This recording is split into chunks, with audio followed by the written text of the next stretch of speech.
Bismillahirrahmanirrahim. Assalamu alaikum students. In this lecture we will study mode for ungrouped data. ठीक है, chapter number 10 की बहुत important definition है और बहुत दफ़ा ये बोर्ड में आ चुकी है।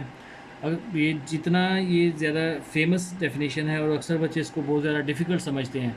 It is not difficult at all and it is very easy to understand. ठीक है, इसको स्टार्ट करते हैं, डेफिनेशन देखते हैं।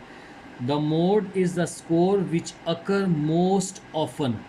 ठीक है, this is the key point, most often in a data set. वो वैल्यू, स्कोर हम कहते हैं वैल्यू, किसी भी पर्टिकुलर वैल्यू को, वो वैल्यू जो सबसे ज़्यादा दफ़ा किसी भी डाटा सेट में आए हैं। ठीक है, उसको हम क्या बोलते हैं? मोड। उसको हम क्या बोलते हैं? मोड। कोई भी वैल्यू जो सबसे ज़्यादा दफ़ा रिपीट हो रही है। आपके पास स्टूडेंट्स के मार्क्स हैं, ठीक है, उनमें कुछ मार्क्स ऐसे होते हैं पर्टिकुलर, अगर बड़ी अच्छी क्लास है तो मार्क्स अगर 10 में है तो हो सकता है कि मार्क्स 8, 9 बहुत ज़्यादा रिपीट हो रहे हों। हम देखेंगे कि उनमें से जो वैल्यू सबसे ज़्यादा दफ़ा रिपीट हुई है वो उसका मोड बन जाएगा। ठीक है, अब यहाँ पे क्या चीज़ होती है कि अगर आपके पास कोई डाटा सेट है उसमें क्या क्या हो सकता है, क्या ऑप्शंस हो सकती हैं। सबसे पहली ऑप्शन ये है कि हो सकता है कि उसमें कोई मोड हो ही ना, no mode. It means no score is repeating, कोई भी वैल्यू रिपीट ही नहीं हो रही। ठीक है, हो सकता है आपके पास जस्ट 3 स्टूडेंट्स की वैल्यू हो, 3 स्टूडेंट्स का टेस्ट हो और तीनों के नंबर चेंज आए, एक जैसे ना हो, तो लाजमी तो नहीं कि सबके नंबर एक जैसे हों। ठीक है, हो भी सकता है और हो सकता है कि ना हो। तो हमारी पहली कंडीशन क्या है कि हो सकता है कि मोड ना हो, और ऐसा अगर हो क्वेश्चन में तो आपने परेशान नहीं होना, आपने सिंपली आंसर लिख देना है नो मोड। ठीक है, सेकंड क्या है हमारे पास? One mod. ऐसा भी हो सकता है कि सिर्फ एक ही वैल्यू रिपीट हो रही हो ज़्यादा दफ़ा, मतलब रिपीट हो सकता है बहुत ज़्यादा हो, लेकिन हमने क्या लिखा यहाँ पे, हमारी कंडीशन क्या थी? मोस्ट ऑफन, कि कोई एक ही वैल्यू ऐसी हो जो कि सबसे ज़्यादा दफ़ा रिपीट हो रही हो, हमारा सिर्फ वन मोड बनेगा। और बाज़ बात ऐसा भी होता है कि कुछ क्वेश्चंस में दो या दो से ज़्यादा या एक से ज़्यादा मोड बन जाता है, मतलब उसमें कुछ वैल्यूज़ हैं जो कि same number of times repeat हुई हैं लेकिन रिपीट ज़रूर हुई हैं, तो वहाँ पे हमारे पास मोड क्या बनेगा?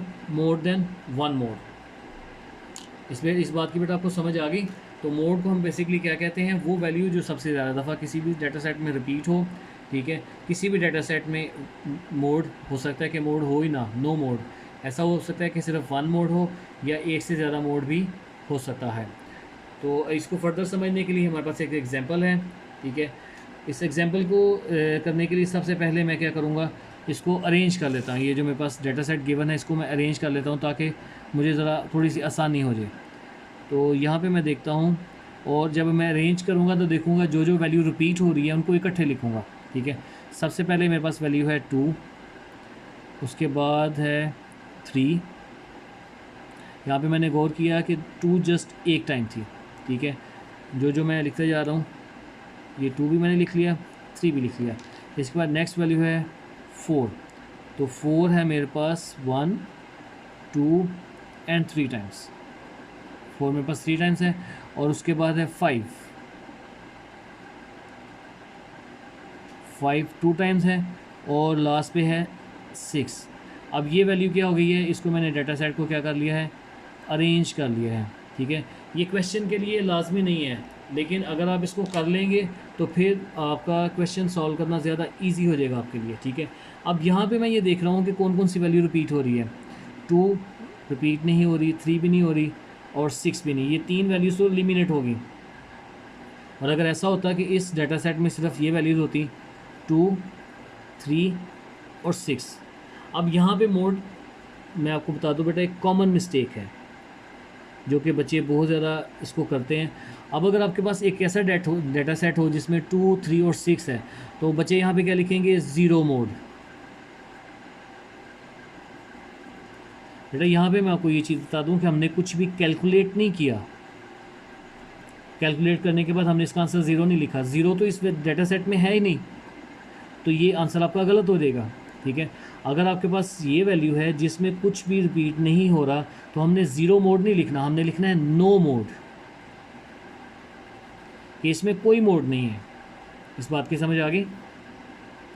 इसके बाद जो रिपीटेड वैल्यू है वो है 4, 4, 4 और 5, 5।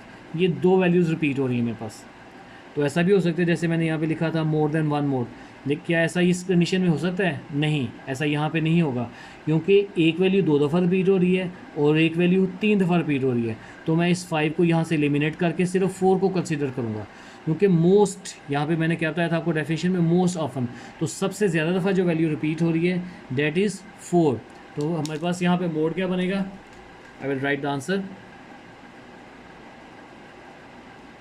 मोड इज इक्वल्स टू 4, क्योंकि वो सबसे ज़्यादा दफ़ा रिपीट हो रही है। So this was question number, आपके लिए एग्जांपल मैंने सॉल्व की थी जिसमें हमने मोड की डेफिनेशन को भी पढ़ा, पहले उसके सारे के सारे क्राइटेरिया को पढ़ा कि क्या क्या क्राइटेरिया है, क्या क्या कंडीशंस हो सकती हैं, और इस क्वेश्चन को हमने सॉल्व किया। ठीक है, अब यहाँ पे मैं आपको बता दूँ कि ये हमने सॉल्व किया है for ungroup data. Group data में अगर आपने मोड फाइंड करना है तो ग्रुप डाटा में मोड डिपेंड करता है, फॉर ग्रुप डाटा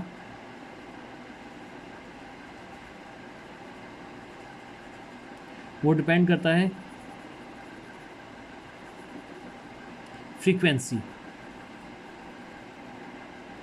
क्योंकि अगर आपको याद हो, जब मैंने आपको फ्रीक्वेंसी की डेफिनेशन पढ़ाई थी तो मैंने आपको कहा था कोई भी वैल्यू कितनी दफ़ा किसी डाटा सेट में आ रही है, वो क्या चीज़ बताती है? उसकी फ्रीक्वेंसी। तो जब फ्रीक्वेंसी हमें ये बता रही है कि कौन सी वैल्यू ज़्यादा दफ़ा आ रही है, तो जिसकी फ्रीक्वेंसी ज़्यादा होगी फॉर ग्रुप डाटा जिसकी फ्रीक्वेंसी ज़्यादा होगी उसका मोड, अब उसको हम एज ए मोड लिखेंगे। ठीक है, तो बेटे ये था आपका आज का टॉपिक, इसकी प्रैक्टिस करनी है आपने, इसको याद करके अपने नीट रजिस्टर पे लिखना है। अल्लाह हाफिज़।